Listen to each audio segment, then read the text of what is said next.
हनुमंताला कुठलाही हबप नाही, महाराज नाही, है का? त्याला हबप आहे का? महाराज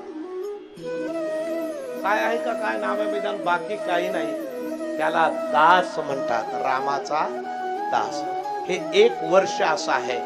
या वर्षामध्ये आपण हिंदू धर्माचे सगळे लोक, सनातन हिंदू धर्माचे लोक आनंदी आहोत. कारण आमचा राम ज्या हनुमंताने स्थापन केला एवढा मोठा, आलं का लक्षात, तो या वर्षी आमच्या 500 वर्षांनंतर आमच्या हिंदूच्या हृदय शासनावर विराजमान झालेला आहे. झालाय का नाही? केवढा मोठा, किती वर्ष? 500 वर्ष त्यांनी भोगले. 12 वर्षाचा वनवास पत्करला, पण हे 500 वर्ष अगदी वाईट अवस्थेमध्ये भोगण्याची पाळी रामाला आली. तरी सुद्धा एक दिवस झाले राम राज्य काय